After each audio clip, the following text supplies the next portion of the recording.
The Boston Celtics have been dominant so far this regular season, starting off atop of the Eastern Conference with an 11-2 record as they get on to take the Charlotte Hornets tonight. On this episode of Celtics Digest, we'll be exploring if the Celtics will be making any moves to upgrade their roster, and if so, what will those moves be? Also, two Celtics are out tonight versus the Charlotte Hornets, and we'll break down how impactful it is that they are not playing for the Celtics and what type of game scheme the Celtics will have to cook up versus the Charlotte Hornets. All that and more on Celtics Digest. I'm Bruce Veliz, but before we get into this episode, I would like to say shout out to everyone that has hit the subscribe button. We recently just hit 2,200 subscribers, and we can't thank everyone enough that's already hit that subscribe button. But if you want to make sure you stay up to date on everything Boston Celtics, make sure to hit that subscribe button as we upload content almost daily for you guys. And we'll be providing this content all throughout the regular season and throughout the playoffs. So if you want to make sure you stay up to date on everything Boston Celtics, hit that subscribe button. But let's break down some Boston Celtics news. Make sure to grab a snack, get ready, as this is going to be another jam-packed episode. As first, we'll be diving into an ex-Celtic giving tips to beat his former team. If you guys missed the game last night, the Boston Celtics took on the Memphis Grizzlies in a tough matchup for the Celtics. Ultimately, the Celtics should have won this game with ease, as the Grizzlies had a lot of injuries, and the Grizzlies have been a bottom team this year. But the Grizzlies came out and played tough defense versus the Celtics, and the Celtics barely got a nail-biting win.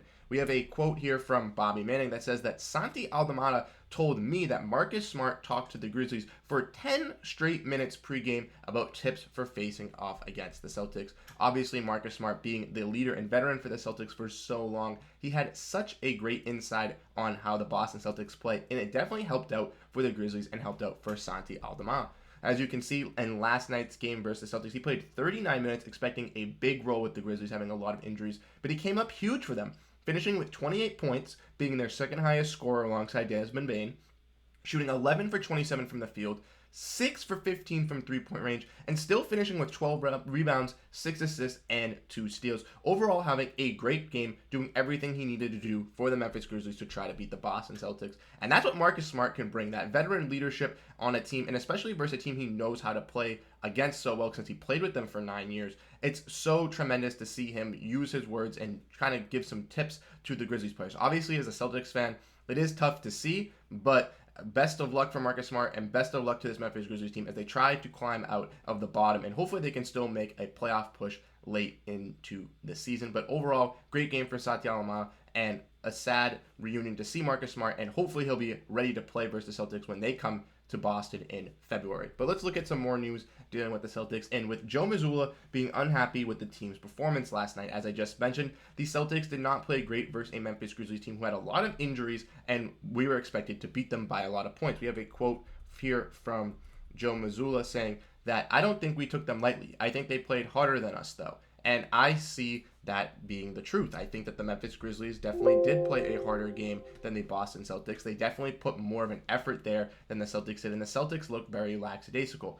I saw an article from NBC Sports Boston talking about this quote, saying that Jaylen Brown was complaining about the technical foul in the third quarter. Jayson Tatum played some sloppy third quarter defense on a transition play. Joe Mazzulla said he was the boss, took out the starters for the Celtics, put it in his bench guys, proved a point that they needed to try to bring this game back. And in the fourth quarter, Jayson Tatum and Jaylen Brown did exactly that. Jaylen Brown playing great defense, stopping a lot of transitional plays from the Memphis Grizzlies, and Jayson Tatum taking control in the fourth quarter like he usually does, commanding the ball and hitting some big shots. Ultimately, Kristaps Porzingis was the most dynamic player for the Boston Celtics versus the Grizzlies, but Jayson Tatum and Jaylen Brown definitely stepped up when needed.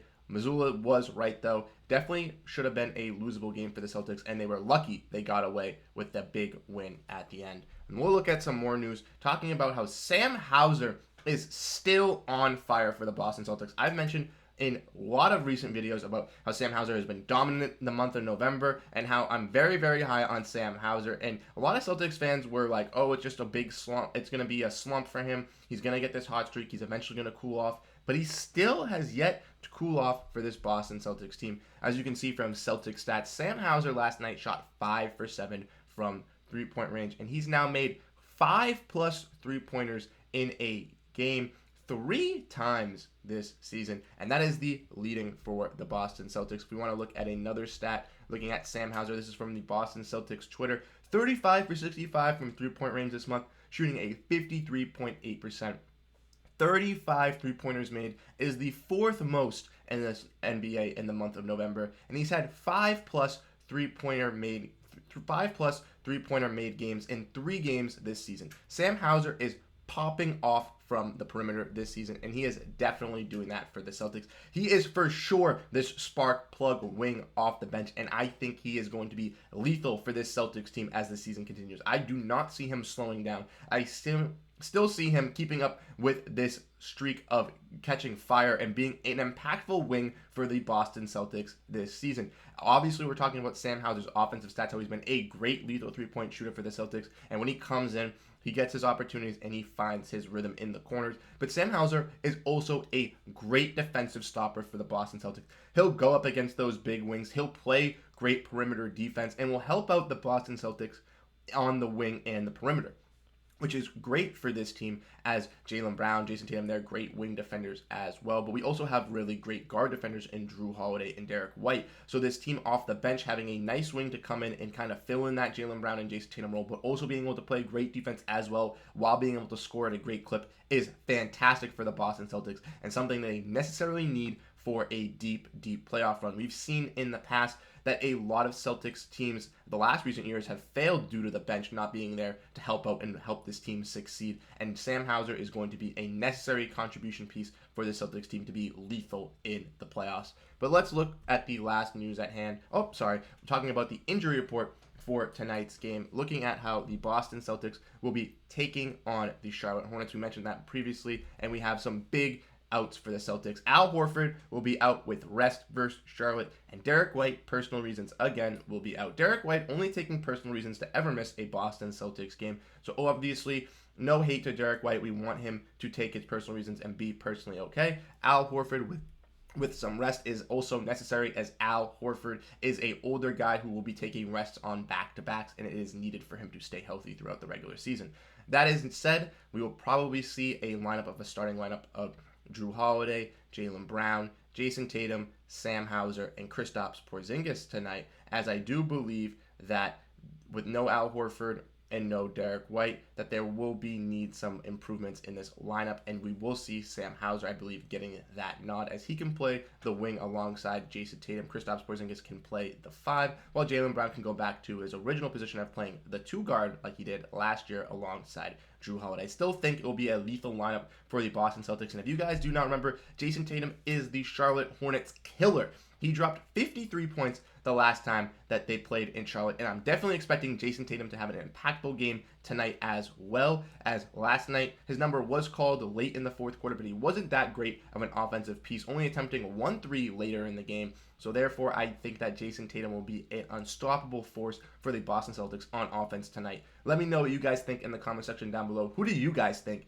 the killer for the Boston Celtics will be versus the Charlotte Hornets? And the last news that we have to bring up for you guys today is the Celtics will be looking to make additions in the buyout market. We have an article from Bleacher Report discussing what each team should do when they approach the trade deadline. And for the Boston Celtics, they believe that the Celtics should keep a roster spot open for the buyout market. In this article, they basically say the Celtics are one of the best teams in the NBA, having a great net rating as a team, and overall, even though they do not look like they need to be making that many trades, if there is a potential guy that is to get bought out towards the middle or end of the season and the Celtics are still to have that open roster spot, they should definitely go after that veteran and bring him in to help out with the bench. Also, if the Celtics were looking to make a trade with the Grant Williams TPE and using some picks to move off of that, that could also bring in a guy for the extra roster spot as well. I agree with Bleacher Report. I definitely don't think the Celtics should be looking to trade anybody on this roster. Obviously, the starting 5 is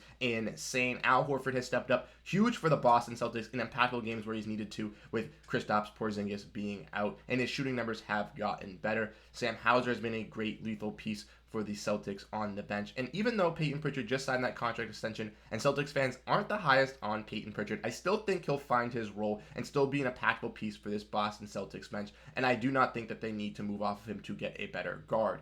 Ultimately, I think the Celtics need to get another backup center, as we've seen Lamar Stevens, Oshae Brissett, Neemias Queta even got minutes last night, and even Luke Kornet have all experienced playing some backup center minutes, but ultimately the Celtics have not found their true backup center besides Al Horford to replace Kristaps Porzingis when he's needed, and if one of those guys is to get hurt or is to take rest like Al Horford is tonight, we definitely need a solidified backup big to take those minutes, and a guy like that I personally like would be Andre Drummond. I think the Celtics could go after him using the Grant Williams TPE to land him. But let me know what you guys think in the comment section down below. Who do you guys think the Celtics should go after to bring in for this last roster spot? If they go out for someone in the buyout market, or if they go at someone for the Grant Williams TPE, let me know who you guys think should be the fit here. As you guys know, the Celtics are taking on the Charlotte Hornets tonight and have an impactful game. Even though the Charlotte Hornets aren't the greatest team, the Celtics will be coming off a back-to-back and looking to start off the season hot, finishing with a 12-2 record.